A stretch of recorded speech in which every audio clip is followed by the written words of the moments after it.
All right, so we got our forward controls here all prepped. And then my next thing on this bike, I need to sort of get this thing standing on its own. So I'm gonna actually hang it. And then we're gonna try and figure out the kickstand. To do that, I need to put the engine in there and sort of set the forward controls on there in some form or another. So we can figure out how everything's gonna sit on the bike and where it makes sense for the actual kickstand to go.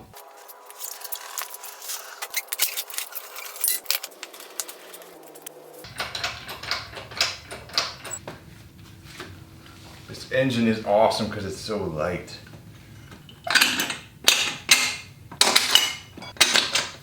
Alright, engine is in. Alright, so I'm using these bolts I got laying around to make a sort of pseudo attach these things together and allow me to kind of sit it on the bike.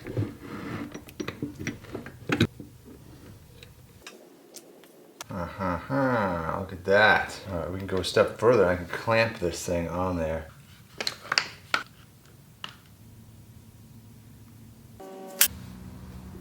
I'm sitting like this. That's how I would. Boy, that's gonna be comfortable. Something like that, man. I might sit up a little bit higher than this, but. All right, so I've also used another clamp, like right here, to clamp the exhaust onto the frame roughly and see where that is going to lie approximately. And then on the controls, I'm starting to try and figure out where does the master cylinder go. So like on this particular set of controls, my little leverage thing is underneath, it's on the bottom. It's not like up here, so I can't put the master cylinder in front like this. I have to put it somewhere behind, right in here. And my problem is the exhaust is right there. So what I'm trying to do at the moment is that here's the actual master cylinder that we're gonna be using. And so I'm trying to measure this guy. So I've got like 6 inches there. Do I also have 6 inches in here? Because my thought was that I've got a couple bolts here. I've got a bolt there, I've got a bolt there. I've got another bolt right here, and I can make like a bracket that bolted in here.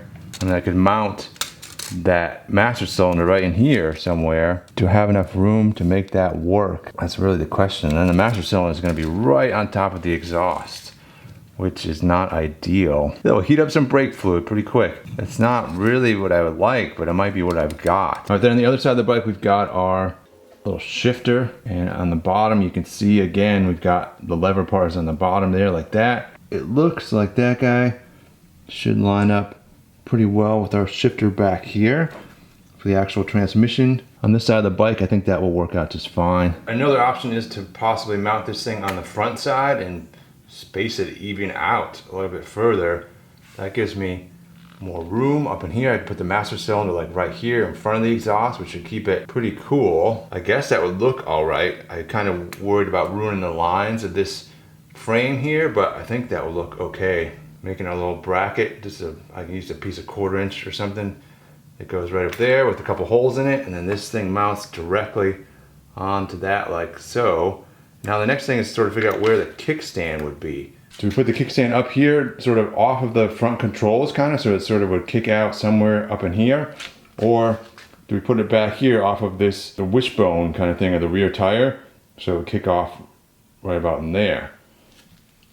I kind of like the idea of it being up here instead. I think it would look better. I think it might be more stable for some reason. And then I would like to use the kickstand off the original frame, the Grom frame, which is this guy right here.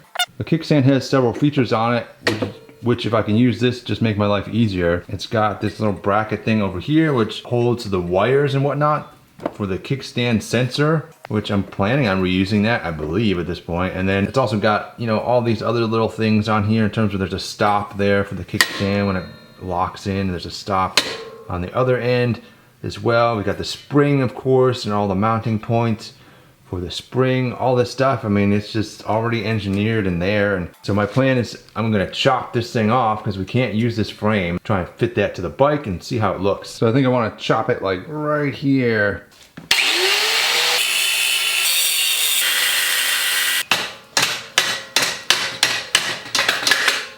Got it. So there it is. Now I'm gonna go ahead and grind off some of this extra bits on the back here and try and test fit it onto the actual frame. My main question at this point is how is this going to function in terms of me when you're riding the bike, being able to kick this thing out into place and then push it back. I guess the easy part to start with is like when it is deployed, it would sit out something like this. And that shouldn't be too much of a problem because this will be up like that. The main question is when it is actually stowed away, how do you kick it back out? All right, so I think the answer may be that I just make some awkwardly looking but functional thing that sort of sits on the end here, comes off of the end, maybe bends up and comes up again or whatever, that then fits underneath here and that you can reach with your boot and move that thing out.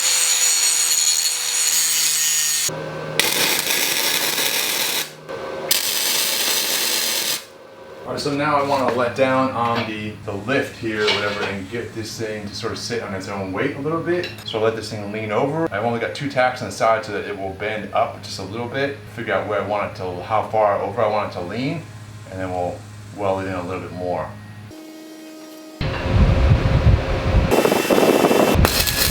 All right, so now I've gone ahead, I've moved my boom here on my lift to the front of the bike.